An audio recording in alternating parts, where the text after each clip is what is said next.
Halo teman-teman, akan melanjutkan pembacaan buku Sebuah Seni untuk Bersikap Bodo Amat.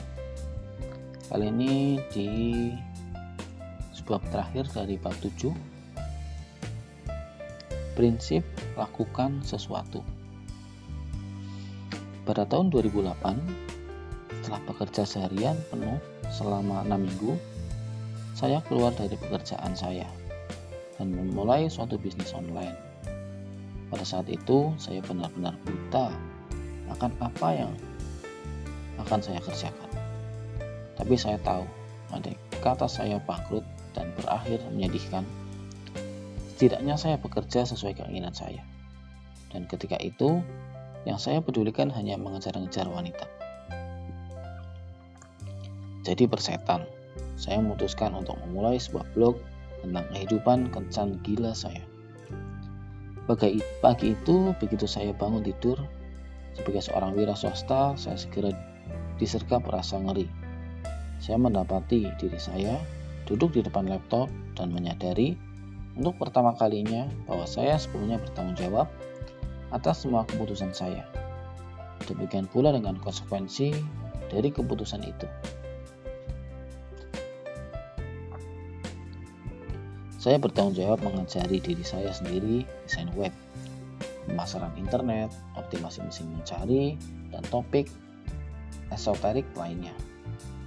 Sekarang, semua ada di pundak saya, dan demikianlah saya melakukan apa yang diperbuat pria berumur 24 tahun yang baru saja berhenti kerja dan tidak tahu sedikit pun apa yang harus dilakukan. Saya mengunduh beberapa permainan komputer dan menunda bekerja. Rasanya seperti terjangkit virus Ebola.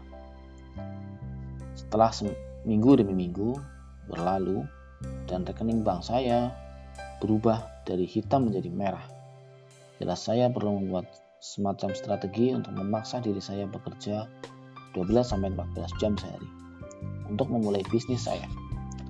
Dan rencana itu datang dari seseorang yang tidak pernah saya sangka.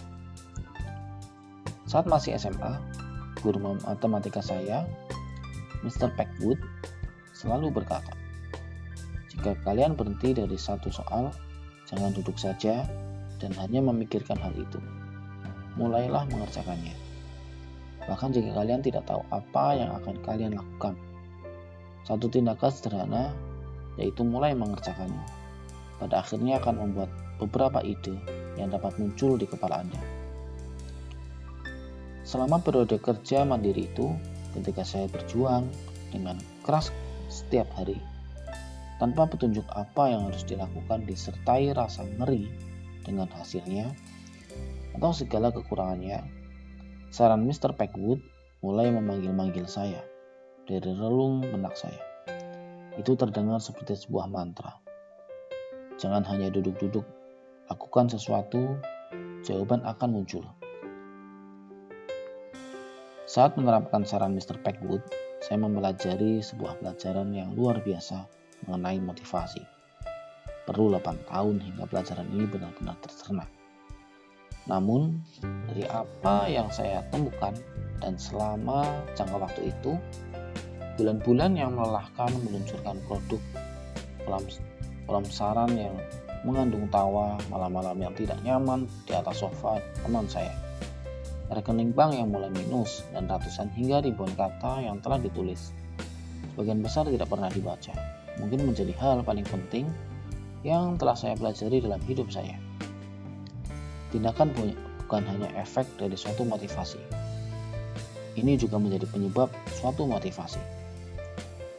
Sebagian besar dari antara kita mengambil suatu tindakan setelah kita merasakan tingkat motivasi tertentu.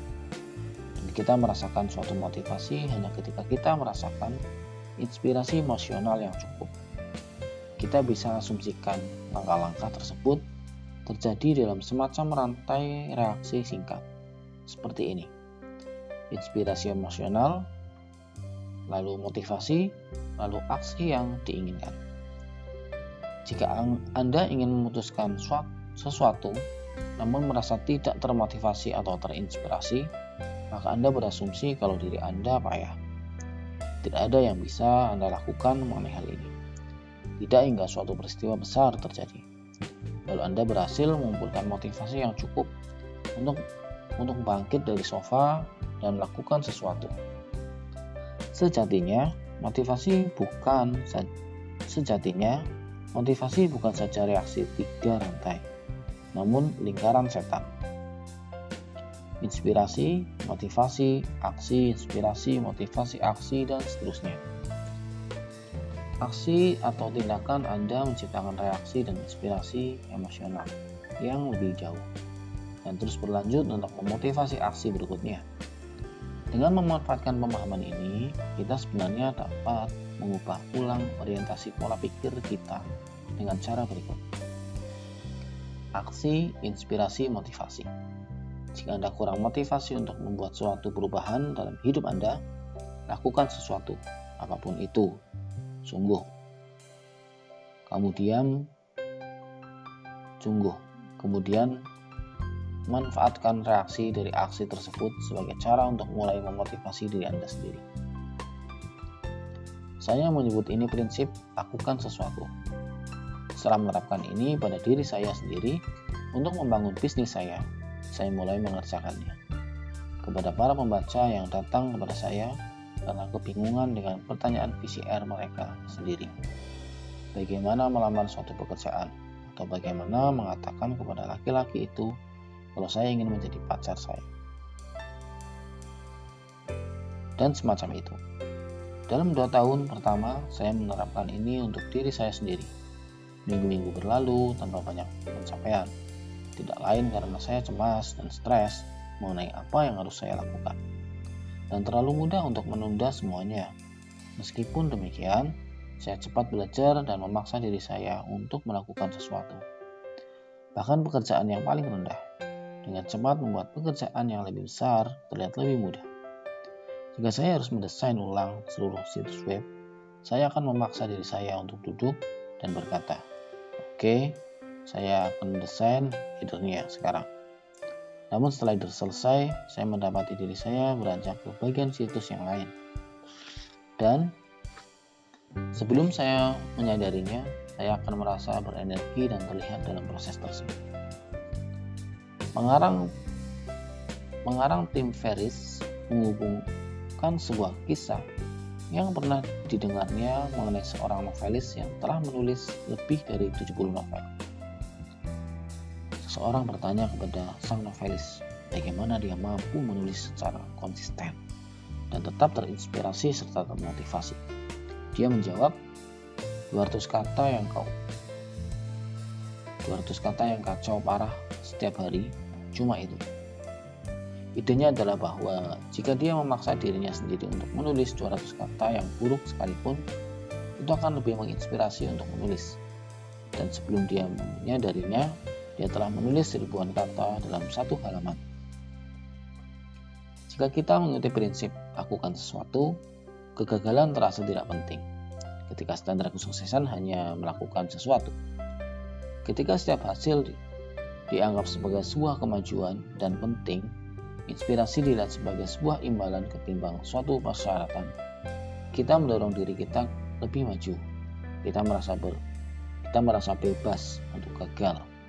Dan kegagalan itulah yang menggerakkan kita ke depan.